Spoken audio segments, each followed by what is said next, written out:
agreements were signed, almost $2 billion worth of investment. The vast majority involving Canadian companies is G7, but the vast majority of Canadian companies and things in Canada. So that disruption that comes from China brings also opportunity. That's the economic disruption.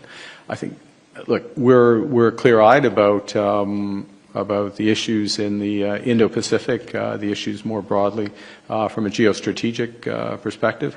We have pragmatic engagement with China. There are areas where we will engage and cooperate, and there's others where, again, in a relationship, we can establish an ability to make our views known directly to them. Follow-up? Your predecessor came in 10 years ago intending to open a new glorious chapter of relations with China as well. In fact, he wanted to sign a free trade deal. But one of the things that happened, it wasn't just the imprisonment of the Michaels, it was investment restrictions, it was restrictions on collaboration. They blocked the flagship Huawei from Canadian wireless. They fenced off significant portions of the Canadian industry. They restricted funding for any collaboration with Chinese state and military institutions. Were any of those things wrong? And are you going to revisit the restrictions on Chinese investment in Canada? Look, first thing, what's done is done. I mean, the past is the past, and the question is where you look moving forward. Part of the approach, certainly that I will take, and I think the expectation from President Xi, Premier Li, from the Chinese side, is to be clear what are the areas where we can cooperate, and what are the areas where we wouldn't. What are the sensitive areas in terms of inbound investment from China, or from their perspective, Canadian investment or activity in China. And there is a very large area. I don't think they're particularly. I didn't ask them the question yesterday. It wasn't to get down to this level of detail, but Lululemon or Canada Goose into China. I think that's okay. Certain elements of cyber cooperation and others in China or in Canada. That's a different issue. So it's being clear on where they are. I'm not going to spell them all out right now. It's part of the engagement. Next question. Okay. Prime Minister Brian Platt with Bloomberg. Last year, your predecessor put tariffs on, pretty steep tariffs on 3 Chinese products, essentially, steel, aluminum, electric vehicles. The readout after your meeting yesterday said you discussed solutions to some of these irritants. It did not say steel and aluminum. It did say electric vehicles. So should we take that to mean steel and aluminum are off the table here, but Canada's tariffs on EVs, that is something you're willing to look at and revisit? The way I would frame it, and it's early days, so I don't want to get too far ahead. There are questions about where our cooperation is in energy, and I'm going to use energy in the broadest sense, and I'll be a little more specific now. But it's part of the way to have the relationship is where are we going in energy?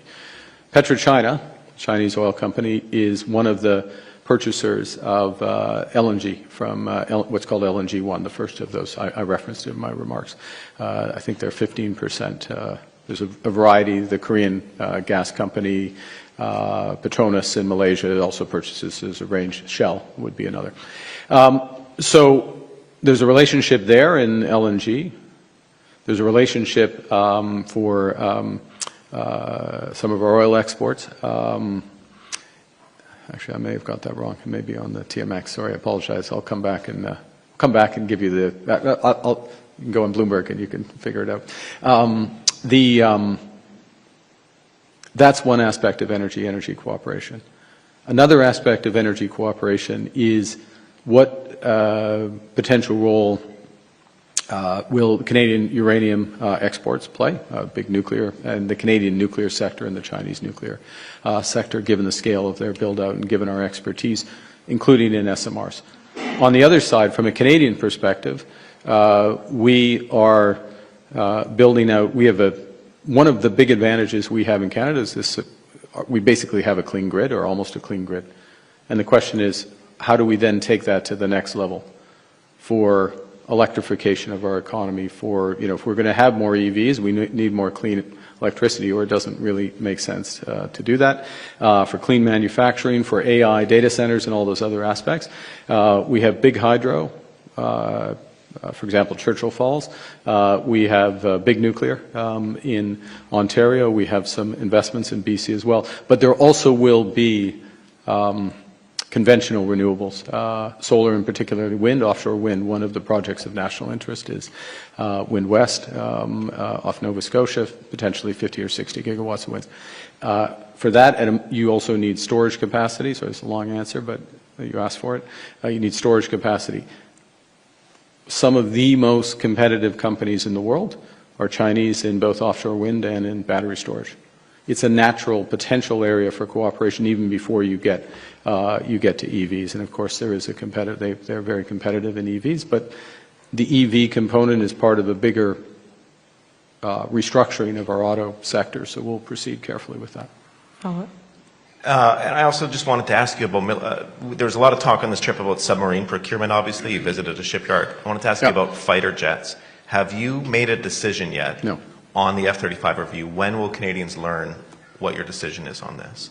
I haven't had any Canadians ask me about the F-35. Oh, well, are you asking on behalf of, you're asking on behalf of Canadians? Look, we'll make a decision. I'll put this in context. There is, as it should be, there are defense considerations and there are jobs and industrial considerations to these decisions. Part of what we discussed yesterday, or 2 days ago, I guess, in the visit in the shipyard and with the management, was if we were to, and this is exactly the same conversation we had in Germany, to be clear, exactly the same.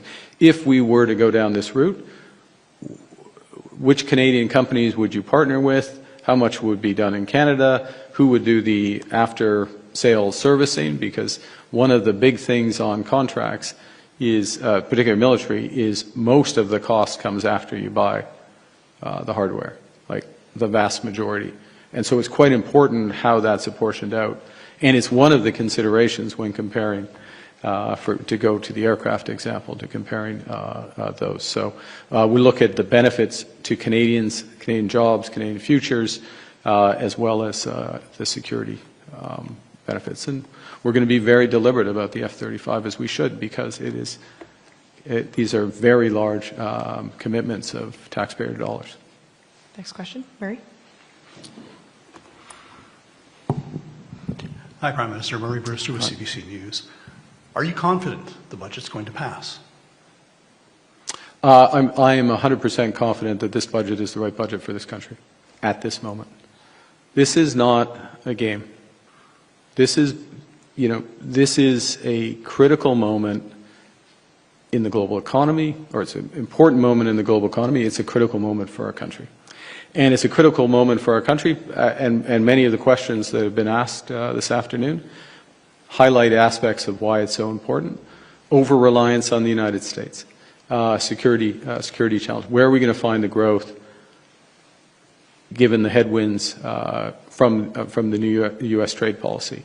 And what this budget will do is provide the answer to that question and the means to become masters in our own home, maîtres chez nous. So it's the right budget, and the responsibility of the government, myself, the Minister of Finance, and others, is to put forward the right budget for the country at a moment like this. And that's what we're doing. Ce n'était pas la question. La question, c'est le... en effet, c'est le budget est le budget pour le moment. Et c'est un point tournant pour notre pays.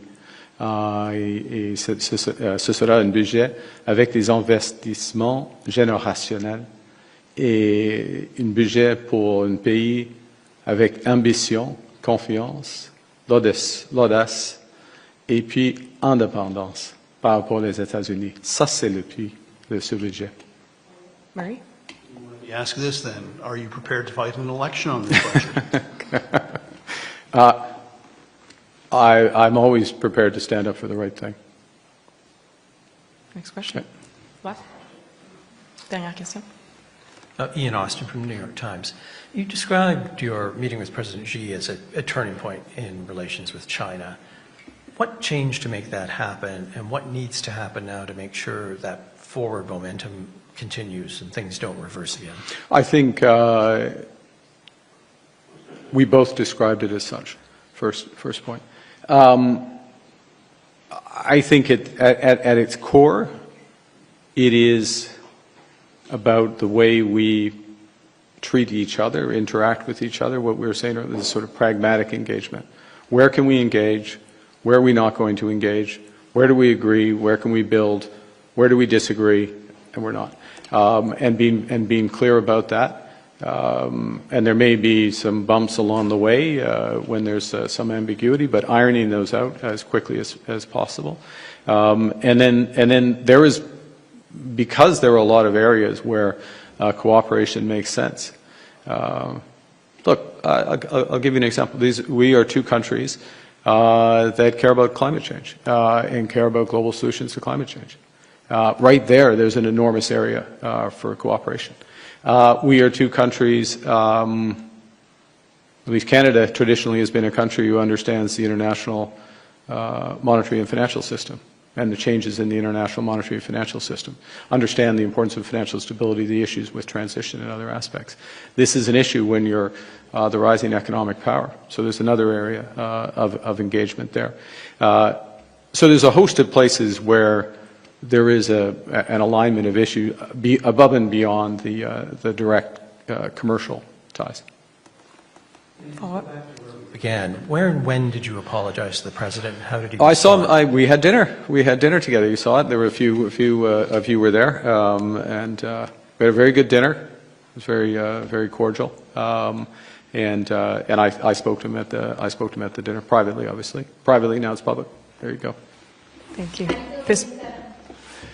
Well, my regret, I did say J's and 6. I certainly very happily take J's and 7, and I'm going to say something that is, I was 100% cheering for them. I will confess that I was looking at my phone during session 2 of APEC, and I knew that we were, we had 2 on with no outs in the bottom of the 9th. I don't know if you were watching. Were you watching it? Watching, but you're picking, yeah, and so I was that was a bit of a blow, but in full disclosure, selfishly, the fact that I think I will be back in Canada in time to turn on the TV for Game 7, I'm grateful. I'm grateful for that. I'm sorry, guys. I'm grateful for that, and I feel very good. I feel very good about it. And I'll say one thing, which is something, since we're in the mode of conveying private conversation, since this is what I said, I can say it. What I said, one of the things I said to John Schneider, the manager, when I had the chance to go to the media day before the series started, is kind of the lesson of the way that the Jays play for the country, right? They take risk. You take risk, it doesn't always work out. Sometimes, you put someone on the mound or you put you pinch hit or pinch run for somebody, it doesn't work out, but they take risk. They're aggressive. And they're a team. I mean, they're clearly a team. And that's why, so you don't need all the payroll. You don't need to be the big American team to win the World Series. So I feel very good because if you're a risk taker, you play as a team. That gets you the World Series, and our Canada is taking risks, and we are a team. We are Canada strong. There you go. You asked for that last bit. Thank you very much. Prime Minister, this was an entire press conference. Est-ce qu'il y a une conférence de presse?